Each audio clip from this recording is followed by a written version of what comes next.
Добар ден и добре дојдовте во уште едно издание на Формула 1 на македонски. Најпрвин да ви го честитам големиот празник 8 септември, денот на независноста, а потоа на сите тифози и фанови на Ферари ви честитам за одличната победа на Чарлс Леклерк на своето домашно Гран При. Прва победа за Ферари во Монца после 9 години, од кога во 2010 година Фернандо Алонсо, тогаш со Ферари, последен пат успеа да ги израдува тифозите на домашното Гран При. Чарлс Леклерк каква трка, иако направи два пати мали грешки, сепак неговото возење денеска заслужува секоја почит, беше максимално агресивен во одбраната на својата позиција, би рекол на лимит од ферплејот, оној дуел со Хамилтон на самиот почеток беше навистина на ивицата, меѓутоа според мене беше кристално чист и не разбирам зашто беше опоменат со црно-бело знаме или жолт картон, ајде така да го наречеме, кога он едноставно беше напред пред свиокот број 4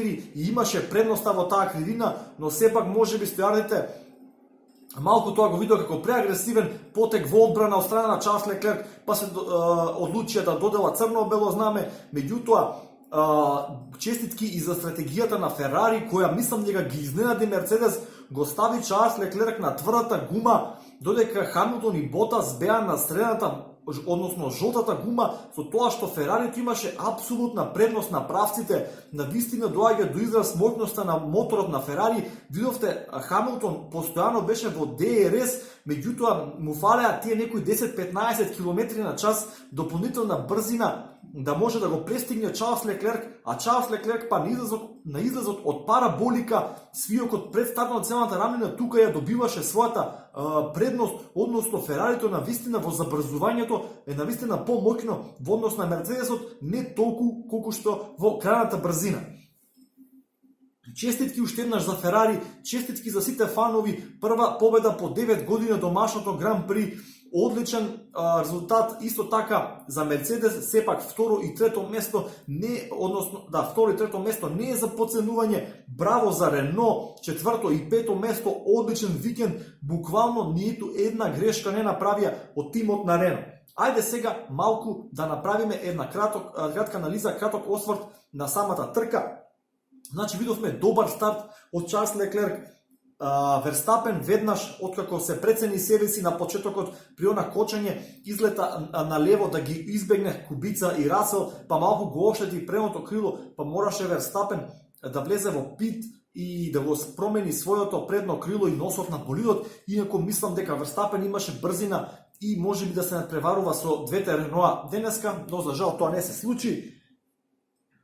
Видовме остар дуел помеѓу Саинц, Карлос Саинц од Мекларен и Албон од Ред Бул на самиот почеток, односно во третиот круг, кога Карлос Саинц малку го избутка Албон надвор од патеката, меѓутоа се тоа беше во рамки на ферплејот, бидејќи Карлос Саинц имаше вратрешната линија во свиокот кој води во десно.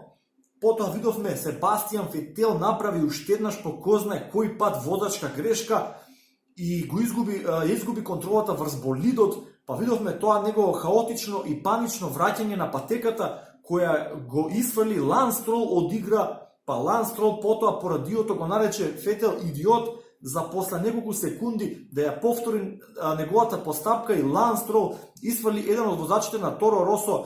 Исто така враќајќи се небезбедно на патеката, настана еден општ хаос.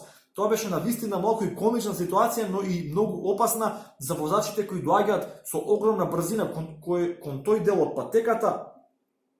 Па видовме еден куп пенали, Фетел стоп and go 10 секунди, Строл само drive-thru пеналти, Албон 5 секунди пенал, Кими Реконен стоп and go, па после видовме дуел помеѓу Хамилтон и Леклерк кој од пит-стопот натаму траеше константно до 10 круга пред крајот, кога Хамилтон направи грешка при кочење, но мислам дека неговите плевматици беа прегреани со тоа што поради последица на тоа што беше постојано зад Чарлс Леклерк, едноставно неговите предни гуми постигнаа висока температура и откажаа при кочење на крајот од стартот целата рамнина, па мораше Хамилтон доди по оној заобиколен пат и тука веќе се знаеше де факто дека за него трката е завршена, па после дојде Валтери Ботас си обиде својата среќа да си ја проба во дуел со Чарлс Леклерк, меѓутоа Валтери никогаш не дое доволно блиску.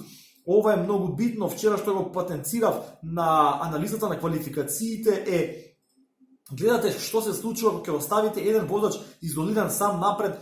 Он де факто е под напад на два болиди на различна стратегија, меѓутоа Чарлс Леклер денеска беше доволно брз и доволно добар сам да се избори против двата болида на Мерцедес, бидејќи Себастијан Фетел направи грешка и апсолутно не можеше никако да му го чува грбот.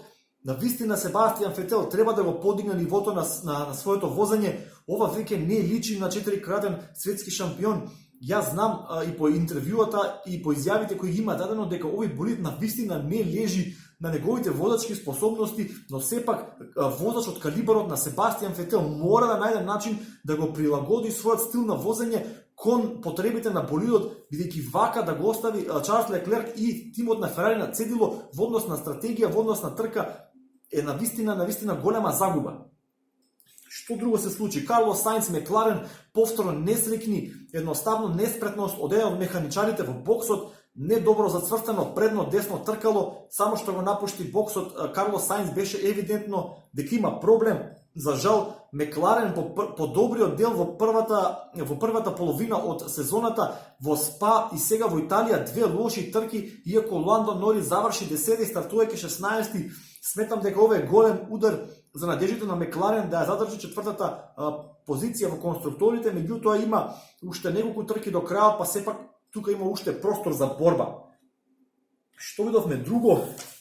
Мислам дека горе-доле тоа е се во денешната трка, на вистина интересна динамична трка со добар психолошки притисок од страна на Хамилтон и Ботас врз Леклерк. Меѓутоа браво за дечкото, уште еднаш докажа дека на вистина е голем потенцијал и дека доколку малку посмирено управува со болидот и ги би рекол исправи некои миниатурни грешки кои ги прави можеби од премногу голема желба и премногу голема амбиција, меѓутоа сето тоа ќе си дое со искуството.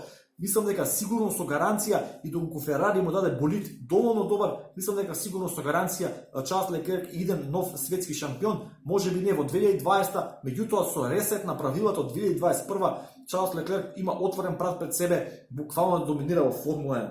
Уште еднаш честит празник, честит 8 септември и честито победа на сите тифози и на сите македонци кои денеска беа таму во Монца. Имав можност на социјалните мрежи да видам доста македонци со македонски знамиња покрај патеката. Ви благодарам на сите за поддршката на каналот. Коментирајте, кажете ми ги вашите впечатоци од денешната трка и се гледаме повторно наскоро следниот викенд со топ 5 најомилени возачи по барање на еден од најредовните наши коментатори на содржините на Формула 1 на македонски, така што следниот викенд малку да разбиеме паузата помеѓу двете трки, правиме видео топ 5 возачи и уште еднаш да се заблагодарам за поддршката и се гледаме следниот викенд. Поздрав!